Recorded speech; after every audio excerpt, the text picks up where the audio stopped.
when they pull the plug on the flock, Yeah. easy for me to say, do they say you're going to be doing something? Are you afraid your job is over? I mean, what happens for you personally?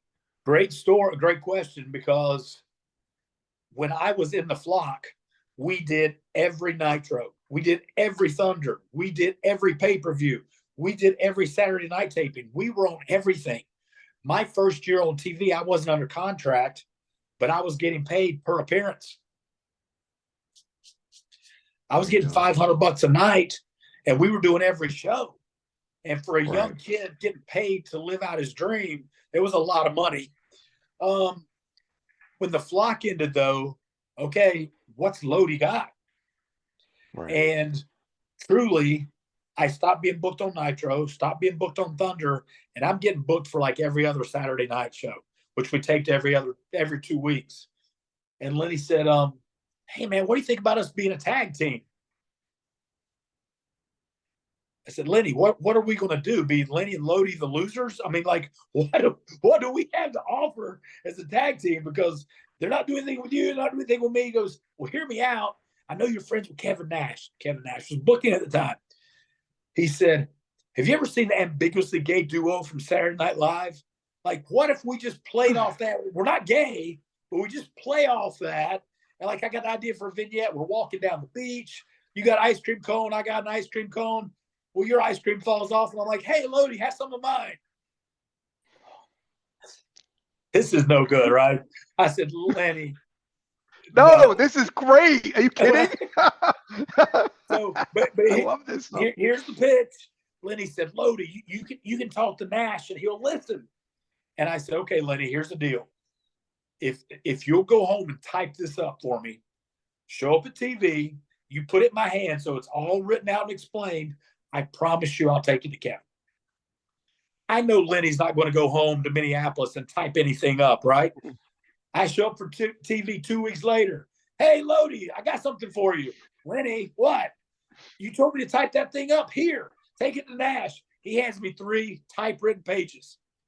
Wow. The first line, "This is not a gay gimmick."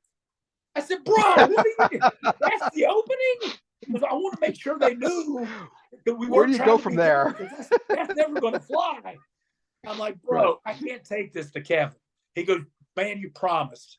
And we're sitting here like arguing like schoolgirls. And I'm like, "All right, come on, let's go right now." So we walk down the hall. Kevin had his office set up. "Kevin, hey, Lodi, what's up?" "Kevin, I got something for you." Lenny put a little something together. It's kind of a little angle we'd maybe like to do. Would you look at this? We hand it to Kevin. He sat behind a desk. He goes, "This is not a gay. What are you guys giving me? Get out of here." He just throws it up in the air. And I said, Wow. "See, Lenny, I told you." And he's like, "Kevin, he said, "Get out now. Go." And so Lenny and I are out in the hallway. I'm like, "Thanks, bro. You might have just got us both fired. This may be done." A couple of weeks go by. I was living in West Hollywood at the time, and I'm good friends with Ross Foreman, who works for Impact. Did you know Ross by chance? I know he is. Gotcha. Never met him. Ross calls me. I'm in LA with my manager at the time.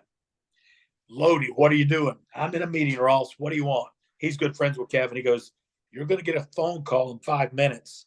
You're going to be at Nitro next week. They're going to run with that gimmick. You didn't hear it from me. Phone goes dead." What? I thought it was a rib. 5 minutes later, bro, my phone rings. I pick it up. It's Kevin Nash. "Lodi, what are you doing?" "I'm in West Hollywood talking to my manager." "What are you doing?" "I just want to see what you had going on next Monday." I'm like, "It all depends." He goes, "You want to come to Nitro?" I'm like, "What are we doing?" He goes, "You know that thing you and Lenny pitched?" I'm like, "Yeah." He goes, "I think we're going to do it." Wow. So that's how it started. And that's where it went from there. Are you giving direction for a gimmick like this? Are you giving do's and don'ts, or is it typical WCW and you do what you want? Do what you want. It really was. And the cool thing about that was we planned out all along the storyline was going to be we were brothers. That's why we were so friendly and affectionate to each other. There was never a time when we ever used the word gay or homosexual or any of that stuff.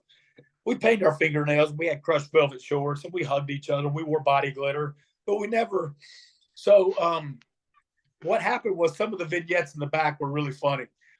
Once the gimmick started getting over, we couldn't go anywhere to the catering. We couldn't go to a show. Hey, Lodi, come here. What? I got a spot for you. The boys gave us so much good stuff. We didn't have to come up with anything. You know, it was like we didn't have enough space to fit it all in. And, you know, there was something there. Lenny and I, to not know each other ahead of time, I'm sure along the way you've had some tag team partners who, for whatever reason, you guys just had chemistry. And there are some that you would think you would, and it just doesn't fit. And Lenny and I, like I said, we knew each other by name, and that was all. We had such good chemistry in life. I really think it just played over in the ring, because we started riding together and rooming together and flying together, working out together. And we were together 24/7. But our chemistry in the ring was just off the charts. And so a lot of the stuff we did, I'm not taking credit for, but a lot of the stuff we ad-libbed was just because we knew each other so well. We had so much in common. It just came off, and we're like, wow, where did that come from? But it worked, you know? So that was a really cool experience. So you guys are definitely getting over. You guys are very entertaining. Yeah. He's the cruiserweight champion. And then what the hell happens? So GLAAD had protested with WCW once before. There was a night we were in Atlanta, and some of the brass was there, but there's a guy at the time who worked for GLAAD. He's kind of what they call their media watchdog. His name was Scott Seoman.